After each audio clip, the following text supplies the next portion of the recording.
ఓం శ్రీరామచంద్ర పరబ్రహ్మణే నమః. శ్రీ గురుభ్యో నమః. శ్రీమాత్రే నమః. శ్రీ గణేశాయ నమః.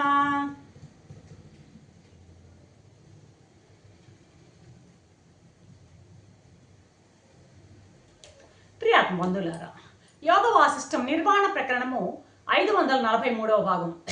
వశిష్ఠ మహాదేవుడు రాముల వారికి ఇక్కడ మామూలుగా యోగంలో చెప్పే భౌతికమైనటువంటి రేచక పూరక కుంభకాలు కాకుండా యోగ వాసిష్టంలో ప్రత్యేకమైనటువంటి అర్థాలు చెప్తున్నారు. కుంభకానికి, రేచకము, పూరకానికి. ఏమన్నాడు? రేచకము అంటే ఏమంటున్నాడు ఇక్కడ? మనసులో ఉన్నటువంటి అశుభ వాసనలన్నింటినీ తొలగించుకోవడమే. అర్థమైందా? అశుభ వాసనలు అంటే ఏంటవి? ప్రాపంచికమైనటువంటి ఆలోచనలు, ప్రాపంచికమైనటువంటి వృత్తులు, ప్రాపంచిక వాసనలు, ఇవన్నీ కూడాను అశుభ వాసనలన్నీ తొలగించుకోవడమే రేచకము అంటున్నాడు. రేచకం ఆయనకు అర్థం చెప్తున్నారు ఇక్కడ. లోపల ఏ ఏ విజాతీయ భావాలు ఉంటాయో, దేనికి విజాతీయ భావాలు? ఆత్మకు విజాతీయ భావ అనాత్మ భావాలు అన్నమాట. పరమాత్మకు విభిన్నంగా ఉన్నటువంటి అనాత్మ భావాలన్నీ కూడాను విజాతీయ భావాలే అవుతాయి అన్నమాట.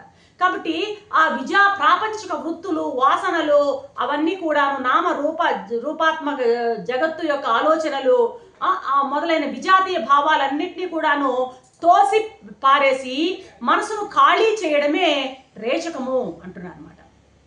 ఇక ఎప్పుడైతే రేచకం అయిపోయిందో సజాతీయ భావాలని, అంటే ఆత్మకు సజాతీయమైనవి, పరమాత్మ కేవలం బ్రహ్మాకార వృత్తినే, కేవలం ప్రపంచాకార వృత్తి కాకుండా బ్రహ్మాకార వృత్తిలోనే సజాతీయమైనటువంటి భావాలతో నిలుపుకోవడం అనమాట. మురికి నీళ్ళన్నా తొలగించి మళ్ళీ మంచినీళ్ళు నింపుకోవడం లాగా అన్నమాట. ఇప్పుడు విజాతీయమైనన్ని ప్రాపంచికమైన వృత్తులు, వాసనలు తీసిపారేసి సజాతీయమైనటువంటి పరమాత్మకు ఆత్మ సంబంధించినటువంటి ఆత్మభావనలోనే, బ్రహ్మ భావనలోనే, అదేవిధంగా బ్రహ్మాకార వృత్తితోనే నింపుకోవడం అన్నమాట. పూరకం అంటున్నారు ఇక్కడ. ఇక కుంభకం అంటే ఏమన్నారు? సజాతీయ బ్రహ్మాకార వృత్తిని అలాగే ఉంచుకోవడం కుంభకం. ఎప్పుడైతే పూరకం అంటే ఏమన్నాము? సజాతీయ భావాలతో నింపుకోవడం అన్నాం కదా. నింపుకున్నటువంటి ఆ మనసు అలాగే అదో నిష్టలో ఉండడం అనమాట. ఆ బ్రహ్మాకార వృత్తిని అలాగే ఉంచుకోవడము కుంభకం అంటున్నారు. దీన్నే జ్ఞాన నిష్ఠ అని కూడా అంటున్నారు. యోగులు చెప్పేటువంటి రేచక పూరక కుంభకాల్లాగా కాదు ఇది ఆధ్యాత్మికం అన్నమాట.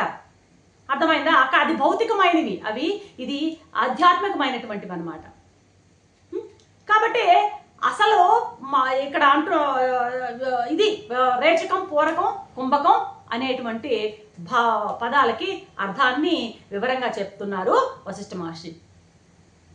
అంటున్నారు మహర్షి, అయ్యా నీకు రహస్యం చెప్తా చూడు, అసలు రహస్యం చెప్తాను వినవయ్యా.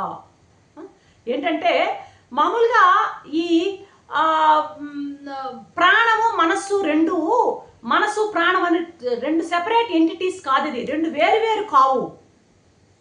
ఇవి ప్రాణము, మనసు రెండు ఒకదాన్ని విడిచి ఒకటి ఉండవు. నీకు ఈ రహస్యం నీకు తెలుసో లేదో మళ్ళీ చెప్తున్నా వినరామా. ప్రాణము, మనస్సు ఒకదాన్ని ఒకటి విడిచి రెండు ఉండవు. అర్థమైందా?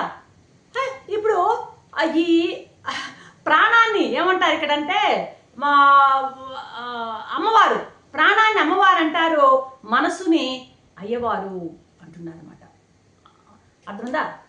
మనసేమో చిత్రూపం, అయ్యవారు చిత్రూపం, ప్రాణము సత్రూపం, అమ్మవారి రూపం అనమాట. సత్ అంటే ఏంది? ప్రాణం, లైఫ్. అర్థమైందా? చిత్ అంటే ఏంది?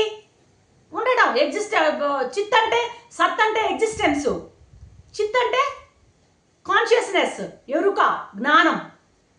సత్తు, చిత్తు, ఇవి రెండు ఎక్కడున్నాయి? సత్తు చిత్తులు ఎక్కడ ఎదుగుతావు? ఎక్కడ వెతకాలి? వీటి అడ్రస్ ఏంటి అంటే మనలోనే ఉన్నాయి, ఎక్కడో దూరంగా లేవు. ఈ సచ్చిత్తు రూపంలో ఈ రెండింటిని సత్తు చిత్తు, ఈ సత్ అయితే ఎగ్జిస్టెన్స్ ఏదైతే ఉందో, ఆ ఉనికి ఏదైతే ఉందో, సత్ ఏదైతే ఉందో, దాన్ని ఏం చేయాలంటే చిత్రూపంగా సత్తును చిత్తును ఏకం చేసుకోవాలి. చిత్రూపంగా ఏకం చేసుకోవాలి అంటే ఏంటి? క్లియర్గా జ్ఞానంలో ప్రాణాన్ని లయం చేసుకోవాలి, జ్ఞానంలో ప్రాణాన్ని లయం చేసుకోవాలి. అయ్యవారిలో అమ్మవారిని లయం చేయాలి. అలా చేయకపోతే ఏమవుతుందో తెలుసా? జ్ఞానం వచ్చి ప్రాణంలో లయం అయిపోతుంది. జ్ఞానంలో ప్రాణాన్ని లయం చేసుకోకపోతే జ్ఞానం వచ్చి ప్రాణంలో లయం అయిపోతుంది. ఇది ఎక్కడ జరుగుతుంది అంటే మరణంలో జరుగుతుంది. మరణంలో జరిగేటువంటి పని ఇదే. మన తెలివి ఏమవుతుంది? తప్పిపోతుంది. జ్ఞానం తప్పిపోతుంది. అర్థమైందా? ప్రాణం ఆడుతూ ఉంటుంది. అంటే జ్ఞానం కాస్త ప్రాణంలో లయమైంది. అర్థమైందా? చలనం మెల్లగా చలనం ఆగిపోతే చలనం ఆగినప్పుడు ఏంటంటే ప్రాణం ఉంటుంది, ప్రాణశక్తి ఉంటుంది. ఇంకా తెలివి తప్పినా కూడా ప్రాణశక్తి అలాగే ఉంటుంది. ప్రాణం అంటే ఏంటి? తేజస్సు అనమాట. ఇంద్రియ శక్తులు అన్నీ కూడాను ఎక్కడికి వెళ్ళిపోతాయి? అన్నీ వాటి ఫంక్షన్స్ అన్నిటినీ వదిలేసుకొని అన్నీ వచ్చి ఎక్కడ చేరిపోతాయి? అక్కడి నుంచి ఇంద్రియాల్లోంచి వచ్చేసి మనసులో చేరిపోతాయి. కన్ను పనిచేయదు, చెవి పనిచేయదు, ఆ నాలుక అన్ని జ్ఞానేంద్రియాలు, కర్మేంద్రియాలు, శక్తులు అన్నీ కూడా వచ్చి మనసులో చేరిపోతాయి. మరణం అప్పుడు ప్రాణం పోయేటప్పుడు జరిగేది అది. ఇక అప్పుడు ఆ జీవుడు చూడలేడు, వినలేడు, ఏమీ చేయలేడు, ఏ పని చేయలేడు అనమాట. అర్థమైందా? ఆ మనస్సు ఆలోచించడం పూర్తిగా మానేస్తుంది. తెలివి తప్పిపోతుంది. మరణించేవాడి తెలివి తప్పిపోతుంది. ఇక మనసు కూడా ఆలోచించే శక్తి పోయే ప్రాణంలో లయమైపోయింది. ప్రాణం కూడా కొంతకాలానికి ఆ ప్రాణం అంటే చలనమే కదా, క్రియాశక్తి కదా, చలనం ఆగిపోతుంది. అలా మరణించేటువంటి వ్యక్తి ఒళ్ళు పట్టుకొని చూస్తే ఏమవుతుంది? కొంచెం వేడి, తేజస్సు కనపడుతుంటుంది, కొంచెం వేడి కనపడుతుంటుంది. అర్థమైందా? కాబట్టి అప్పుడు మొదట ఈ తేజస్సు ఎక్కడి నుంచి వచ్చింది అంటున్నాడు ఈయన మహర్షి. ఆ మహాదేవత సృష్టించిందే కదా, ఆ తేజస్సే కదా మొదట సృష్టించింది. ఆ తేజస్సే ప్రాణము. జ్ఞానమే సృష్టించిందే ప్రాణం. అర్థమవుతుందా? జ్ఞానం సృష్టించిందే ప్రాణం. అంటే జ్ఞానం ప్రాణాన్ని సృష్టించింది అని మనకి ఇక్కడ అర్థమవుతుంది. జ్ఞానశక్తి అమ్మవారు, మనోశక్తి అయ్యవారు, ప్రాణశక్తి అమ్మవారు. అర్థమైందా? ఈ జ్ఞానం ఏం చేస్తుంది? శక్తి ద్వారా జ్ఞానం శక్తిని ఉపయోగించుకుని చేసిన మొట్టమొదటి సృష్టి ఏదంటే ప్రాణం తయారవ్వడం. ఆ ప్రాణం ముందు వచ్చింది. ప్రాణం నుంచి తర్వాత మిగతా అన్ని పదార్థాలు, పాంచభౌతికమైనటువంటి పంచభూతాలు అన్ని సృష్టి అయ్యాయన్నమాట. కాబట్టి జ్ఞానం నుంచి ప్రాణం వచ్చింది. ఆ ప్రాణం నుంచి ఈ పదార్థాలన్నీ సృష్టించబడ్డాయి. స్పిరిట్ నుండి మ్యాటర్ తయారైంది, మ్యాటర్ నుంచి లైఫ్ తయారైంది అని మనం అర్థం చేసుకోవచ్చు. అర్థమైందా? ఇది మామూలు వరుస, మన వరుస.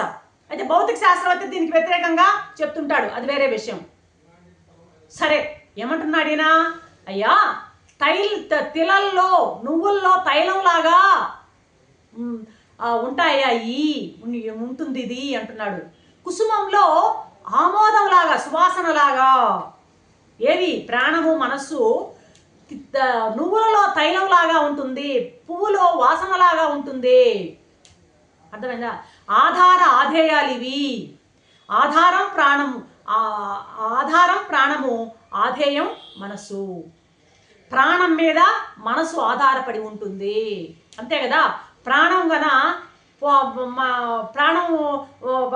సరిగా మనం తిండి తినకపోతే సొక్కిపోతాం. అర్థమైందా? మనసు పనిచేయదు. మనస్సు ప్రాణానికి ఆధేయం, ప్రాణం మనసుకి ఆధారం. అలా ఈ ప్రాణము మనసు ఒకటి ఉంటే ఒకటి పోతే రెండవది కూడా పోతుంది. ప్రాణము మనసు ఒకటి పోయిందని రెండవది పోతుంది. ఒకటి పోతే రెండూ పోతాయి అని మనం అన్నప్పుడు ఆ రెండూ పోతే ఇంకా మంచిదే కదా. ప్రాణము మనసు పోతే అదే కదా మోక్షం. ఈ ప్రాణము మనసు జీవభావం పోతుంది కదా, అదే కదా మోక్షం అనుకుంటాం. మనస్సు ప్రాణం రెండూ పోతే అది ఇంకా మోక్షం, అదే ముక్తి, అదే అయితే అదే మనకు కావాల్సింది, మోక్షమే. కానీ మనకు మరణం వస్తుందే కానీ మోక్షం రావడంలా, మన ముక్తులం కావడంలే. మనకు వస్తున్నది మరణం, అంతేగాని మోక్షం కాదు అంటూ ఆపుతున్నాడు వశిష్ఠ మహర్షి. రేపటి ఎపిసోడ్లో ఏం చెప్తాడు చూద్దాం. అంతవరకు సెలవు. సర్వం శ్రీరామచంద్ర.